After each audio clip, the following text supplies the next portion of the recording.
नमस्कार। क्या भारत रूस यूक्रेन युद्ध में शांति दूत की भूमिका निभा सकता है?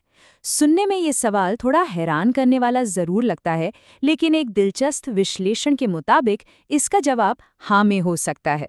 तो चलिए जरा इस आइडिया को और गहराई से समझते हैं। यहाँ एक बहुत ही सटीक तुलना की गई है। जरा सोच कर देखिए कि आप गाजा में युद्ध विराम की कोशिश कर रहे हैं और इसके लिए कतर से बात कर रहे हैं, जो कि हमास और इजराइल दोनों से बात कर सकने वाला इकलौता देश है। और उसी वक्त आप कतर को ही प्रतिबंधों की धमकी दे दें। ये तो बेतुकी बात हुई ना। इसी सोर्स के मुताबिक यही बेतुकापन आज यूक्रेन में शांति की कोशिशों की सबसे बड़ी कमजोरी है। तो सवाल उठता है कि ये जो मौजूदा शांति प्रक्रिया है, ये काम क्यों नहीं कर रही? जो सोर्स हम देख रहे हैं उसका तर्क है कि पश्चिमी देशों का जो तरीका है वो कूटनीति से ज्यादा एक नाटक जैसा लगता है।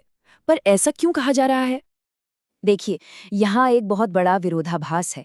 एक तरफ तो दुनिया रूस से कह रही है कि भाई लड़ाई बंद करो, और दूसरी तरफ उसी रूस पर बेहद कड़े आर्थिक प्रतिबंध लगाए जा रहे हैं, उसकी संपत्ति जब्त की जा रही है। मतलब साफ है, आप एक ही वक्त पर आर्थिक युद्ध भी लड़े और शांति की बात भी करें।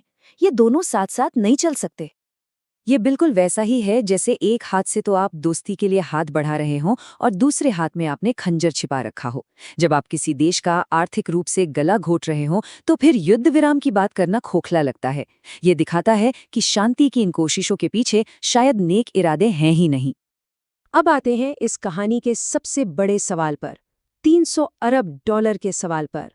ये मामला जुड़ा है रूस की जब्त की गई संपत्ति से, और यही वो चीज है जो शांति की राह में सबसे बड़ा कांटा साबित हो सकती है।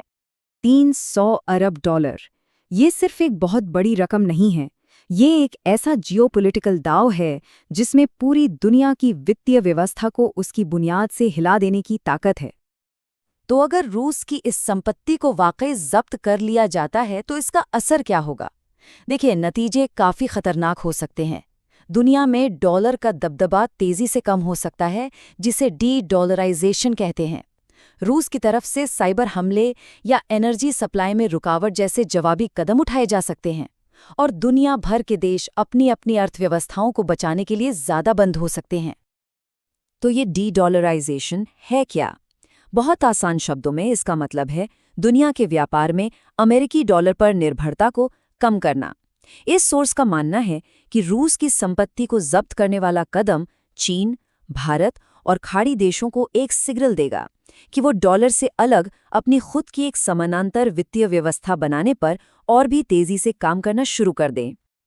तो अगर मौजूदा तरीका सही नहीं है तो फिर सही रास्ता क्या है? हमें एक ऐसे मध्यस्थ यानी मीडिएटर की जरूरत है जिस पर दोनों पक्ष, रूस और यूक्रेन, भरोसा कर सके। लेकिन जो जाने पहचाने नाम हैं, वो इस रोल के लिए फिट क्यों नहीं बैठते? देखिए, अमेरिका और चीन दोनों ही इस काम के लिए सही नहीं माने जा रहे। क्यों? क्योंकि पश्चिम को तो इस प्रॉक्सी वॉर का एक हिस्सा ही माना जाता है, वो न्यूट्रल पार्टी नहीं है। और जहां तक चीन की बात है, वो रूस की युद्ध अर्थव्यवस्था को चलाए रखने में मदद कर रहा है। इसलिए कीव यानी यूक्रेन की नज़र में उसकी कोई नैतिक विश्वसनीयता नहीं है।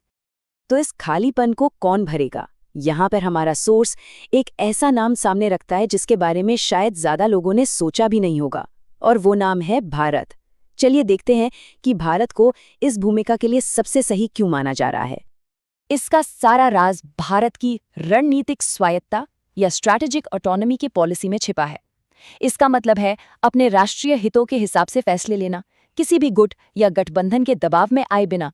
और यही पॉलिसी भारत को वो अनोखी ताकत देती है कि वो एक ही समय पर अमेरिका और रूस दोनों विरोधी खेमों से बात कर सकता है।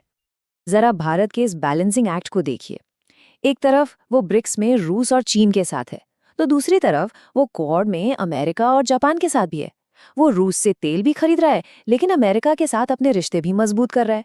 और सबसे जरूरी बात, उसने यूक्रेन को मानवीय मदद तो दी है, पर रूस को कोई सैन्य मदद नहीं दी, और ना ही रूस पर कोई प्रतिबंध लगाए हैं। यही संतुलन उसे एक भरोसेमंद मध्यस्थ बनाता है। ठीक है, तो भारत मध्यस्थ बन सकता है, लेकिन शांति का रास्ता क्या होगा? ये सोर्स इसके लिए एक 4 सूत्रीय शांति योजना यानी एक 4 पॉइंट पीस प्लान का खाका भी पेश करता है। ये प्लान 4 बड़े कदमों पर आधारित है। सबसे पहले दोनों तरफ से युद्ध विराम और यूएन की निगरानी में एक बफर जोन बनाना। उसके बाद शरणार्थियों की वापसी और पुनर्निर्माण का काम जिसे दोनों पक्ष मिलकर फंड करें। फिर यूक्रेन में एक नया राजनीतिक ढांचा तैयार करना।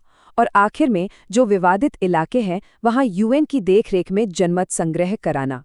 ये सिर्फ लड़ाई रोकने का प्लान नहीं है, बल्कि एक स्थायी शांति का रोडमैप है। इस राजनीतिक रीसेट का एक अहम हिस्सा है संघीयकरण या फेडराइजेशन।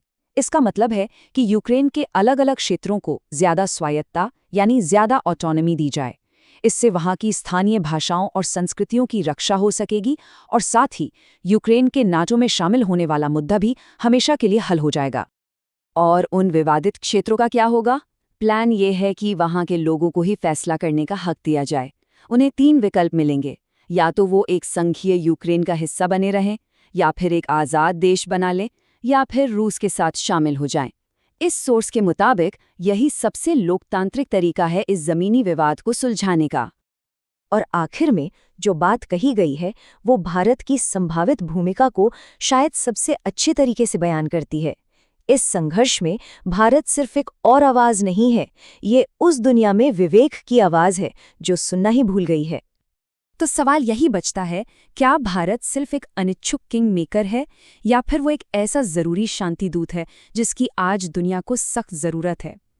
ये एक बहुत बड़ा सवाल है जिस पर सोचने की ज़रूरत है।